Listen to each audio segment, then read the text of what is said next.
नमस्कार, मैं डॉक्टर मुकुल खंडेलवाल आज आप लोगों को पंडित मदन मोहन मालवीय जी के बारे में बतला रही हूँ। पंडित मदन मोहन मालवीय जी का जन्म इलाहाबाद के एक ब्राह्मण परिवार में 25 दिसंबर 1861 को हुआ था। ये स्वभाव से ही तेजस्वी और किसी की जोर जबरदस्ती सहन न करने वाले थे, पर उनके घर में गरीबी के कारण खर्च की सदा तंगी बनी रहती थी। पिता पंडित ब्रजनाथ जी कथा बाँचने का काम करते थे और उससे जो आय होती थी उसी से एक बड़े परिवार का भरण पोषण हुआ करता था।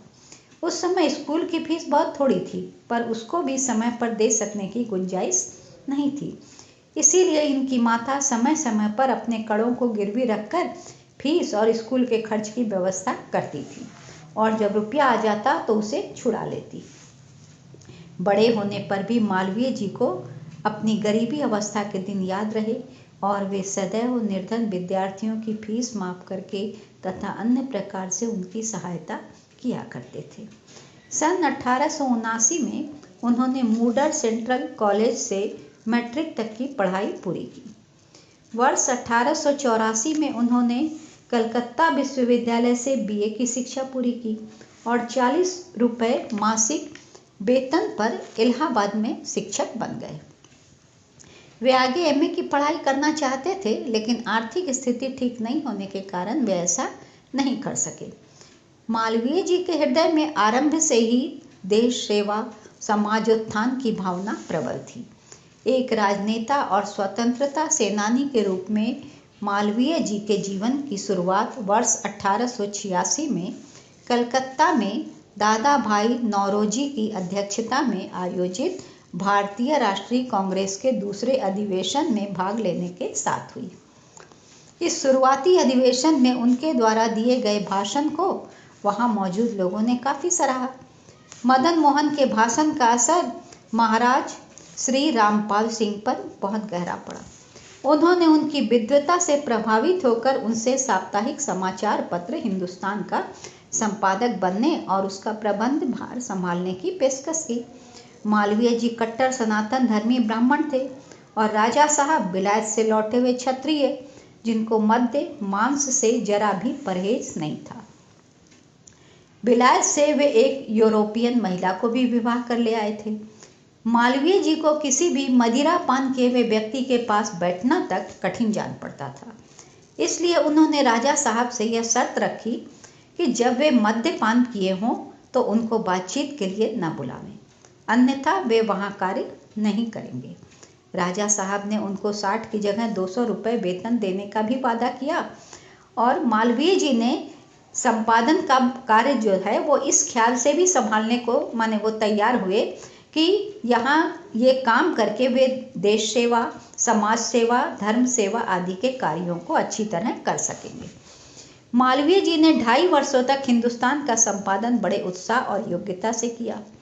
यद्यपि उनकी अवस्था उस समय 26 वर्ष की ही थी, परंतु वे भारतीय राजनीति में पूर्ण अभिज्ञता प्राप्त कर चुके थे और कांग्रेस के नेताओं में उनकी गिनती होने लग गई थी।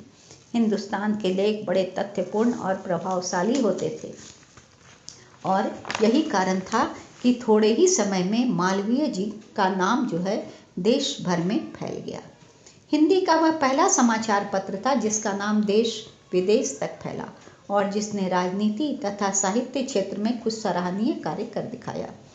2.5 वर्ष तक यह व्यवस्था ठीक चली, संपादन कार्य चलता रहा, परंतु एक दिन नशे में राजा साहब से भूल हो गई। उन्होंने उसी समय मालवीय जी को बुलवा लिया। जो ही मालवीय जी को यह एहसास हुआ कि राजा साहब मद्य पिए हुए हैं, त्यों ही वे बात समाप्त करके चले आए और उसी समय सब सामान बांधकर अपना नाव में बैठकर प्रयाग वापस आ गए। बाद में राजा साहब ने अपनी भूल स्वीकार करके मालवीय जी से पुनः संपादन का कार्यभार संभालने का अनुरोध किया, पर वे किसी तरह भी राजी नहीं हुए। तब राजा साहब ने उन्हें वकालत पढ़कर वकील बनने की सलाह दी और उसका जो वकालत पढ़ने का जो खर्च था, तमाम खर्च खुद देने का वादा किया। मालवीय जी ने इस बात के लिए बहुत इनकार किया, पर वो नहीं माने राजा, और वे बराबर 250 रुपया उनको भेजते रहे जब तक कि मालवीय जी वकालत नहीं करने लग गए। मालवीय जी की वकालत खूब चली और कुछ ही समय बाद उनकी आमदनी जो थी कई हजार रुपया महीना हो गई।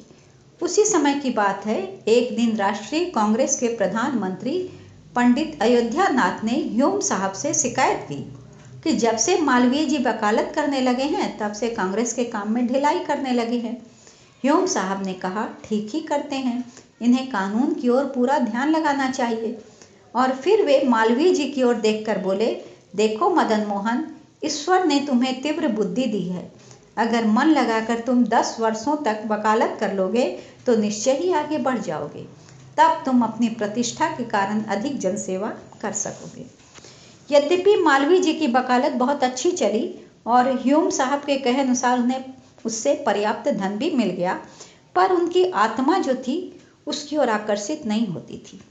मालवीय जी आवश्यकता अनुसार धन प्राप्त होने पर उससे विरक्त होने लगे और धीरे धीरे वकालत छोड़कर अपना पूरा समय समाज सेवा और देशोत्थान के अन्य कार्यों में लगाने लग गए। सन 1907 में मदन मोहन ने अभ्युदय नामक हिंदी साप्ताहिक समाचार पत्र शुरू किया और 1915 में इसे दैनिक समाचार पत्र के रूप में तब्दील कर दिया। 2 वर्षों तक अभ्युदय का संपादन करने के पश्चात मालवीय जी को प्रांतीय काउंसिल का सदस्य बना लिया गया, जिससे उनको अभ्युदय का संपादन का भार जो था वो पुरुषोत्तम दास टंडन को देना पड़ा। पर इसके पश्चात भी सार्वजनिक सेवा के लिए एक समाचार पत्र निकलने की आवश्यकता को वे भुला न सके और काउंसिल का सदस्य बनते ही उन्होंने एक अंग्रेजी दैनिक पत्र निकालने का प्रयत्न आरंभ कर दिया। लीडर दैनिक समाचार पत्र जो है उसमें निकाला करते थे और इसमें निस्वार्थ भाव से देश और प्रांत की इस प्रकार से उन्होंने सेवा की। सन 1909 में मदन मोहन मालवीय जी पहली बार भारतीय राष्ट्रीय कांग्रेस के अध्यक्ष बने। भारत में स्काउटिंग की स्थापना मदन मोहन मालवीय जी, न्यायमूर्ति Vivian Bose, Girija Shankar Vajpayee, Pandit Hridaynath Kunzru, Annie Besant और जॉर्ज अरुणदले के संयुक्त प्रयास से हुई। वर्ष 1913 में स्काउट में भारतीयों को प्रवेश मिला। मालवीय जी वर्ष 1912 से 1926 तक इंपोरियल विधान परिषद के सदस्य रहे। 1919 में इस परिषद को केंद्रीय विधान परिषद का नाम दिया गया। बनारस में हुए राष्ट्रीय कांग्रेस के 21वें अधिवेशन में मालवीय जी ने एक हिंदू विश्वविद्यालय की स्थापना का विचार सबके सामने प्रस्तुत किया। सन 1915 में बनारस हिंदू विश्वविद्यालय विधेयक पास भी हो गया और 4 फरवरी 1916 को बनारस हिंदू विश्वविद्यालय की स्थापना हुई। ये मालवीय जी का ही साहस था कि उन्होंने अकेले ही हिंदू विश्वविद्यालय जैसी विशाल संस्था को खोलने का संकल्प कर लिया और उसके लिए कई करोड़ रुपए भी इकट्ठा कर दिखाए। इसी कारण अनेक विद्वानों ने उन्हें भिक्षुक सम्राट की पदवी दी। एक बार मालवीय जी ने सुना कि राजा बलदेव दास बिरला कुछ दान करना चाहते हैं, परंतु शर्त यह है उनकी कि कोई ब्राह्मण उसे गंगा जी में बैठकर ग्रहण करे। मालवीय जी इसके लिए भी तैयार हो गए, क्योंकि उनको विश्वविद्यालय चलाना था और कैसे भी उसके लिए चंदा जुटाना था। तब राजा बलदेव दास जी को जब ये बात मालूम हुई तो वे बड़े प्रसन्न हुए कि मालवीय जी जैसा सात्विक ब्राह्मण उनका दान लेने को तैयार है और बड़े खुश हुए। उन्होंने दान की रकम भी बढ़ा दी और गंगा के भीतर खड़े होकर मालवीय जी को दान की रकम का चेक थमा दिया।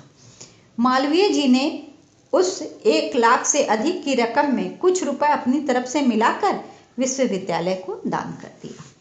मालवीय जी केवल लड़कों की शिक्षा के लिए ही प्रयत्नशील नहीं रहे, वरन लड़कियों की शिक्षा को भी वे उतना ही आवश्यक और महत्वपूर्ण समझते थे।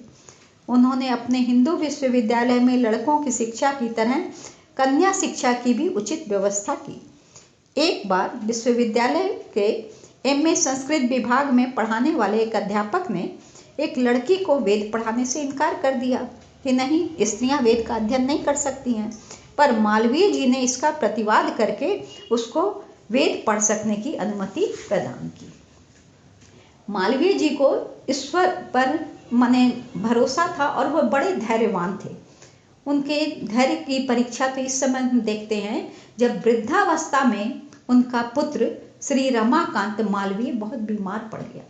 एक बाप के लिए इससे दुखद बात क्या होगी कि वृद्धावस्था में उसका युवा पुत्र माने बीमार पड़े और मरणासन अवस्था को पहुंच जाए। बड़े बड़े चिकित्सकों द्वारा इलाज करने पर भी कुछ सुधार नहीं हो रहा था। एक दिन रमाकांत की हालत बहुत बिगड़ गई। तब कुछ लोगों ने जाकर मदन मोहन मालवीय जी से कहा, महाराज रमाकांत जी इस समय घोर कष्ट में है, अब कुछ रह नहीं गया है, केवल प्राण अटके हैं। वे आपके आज्ञाकारी पुत्र हैं, बिना आपकी आज्ञा के प्राण नहीं त्यागेंगे। आप उनका कष्ट से जल्दी उद्धार कीजिए। मालवीय जी तुरंत लाठी टेकते हुए उसके सामने जाकर खड़े हो गए और कुछ क्षणों तक पुत्र को देखने के पश्चात उन्होंने कहा, बेटा तुम्हें बड़ा कष्ट हो रहा है, अब तुम जाओ। रमाकांत की आंखें पिता की आज्ञा पाकर तुरंत ही सदा के लिए बंद हो गई। मालवीय जी को भगवान पर अटल विश्वास था। वे काशी हिंदू विश्वविद्यालय के भीतर भगवान विश्वनाथ का एक मंदिर बनवाना चाह रहे थे। यह बड़ा काम था क्योंकि मालवीय जी 10-20 लाख रुपए लगाकर ऐसा दर्शनीय मंदिर बनवाना चाह रहे थे जो विश्वविद्यालय के अनुरूप हो, पर विश्वविद्यालय की ही आंतरिक व्यवस्था का जो भार था, खर्च था, इतना अधिक था कि कार्यारंभ करने पर भी वह कई वर्षों तक ज्यों का त्यों पड़ा रहा। मंदिर का कोई कार्य नहीं हो सका। मालवीय जी उनकी जब 75वीं वर्षगांठ मनाई जा रही थी तो उन्होंने इस संबंध में कहा, इस मंदिर के लिए क्या कहूँ, यह अब तक क्यों नहीं बना, इसलिए मुझे बड़ा दुख है।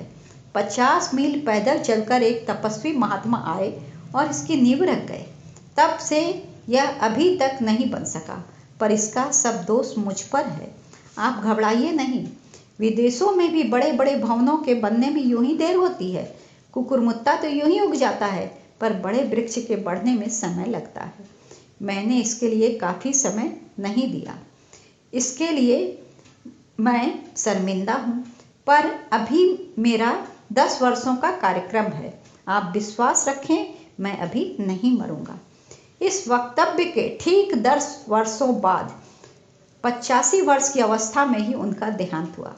इस विशाल मंदिर को मालवीय जी ने अपने सामने ही बहुत कुछ पूरा करवा लिया था और मरते समय सेठ जुगल किशोर बिरला से यह प्रतिज्ञा करा गए कि वे इस कार्य को पूरा करा देंगे।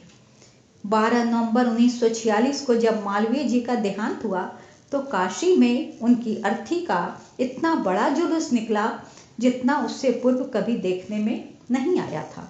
उनके अंतिम दर्शन करने के लिए विद्यालय में ही इतनी अधिक भीड़ टूट पड़ी कि उसकी व्यवस्था करना असंभव हो गया। जिसे देखो वही शोकमग्न दिखाई पड़ता था।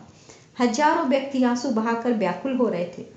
देश और समाज के लिए उनका त्याग और आत्म बलिदान इतना महान था कि जनता ने उनको स्वयं महामना की उपाधि दे डाली और स्वर्गवास होने के पश्चात आज भी वे समस्त राष्ट्र के श्रद्धा भाजन तथा पूजनीय बने हुए हैं। धन्यवाद।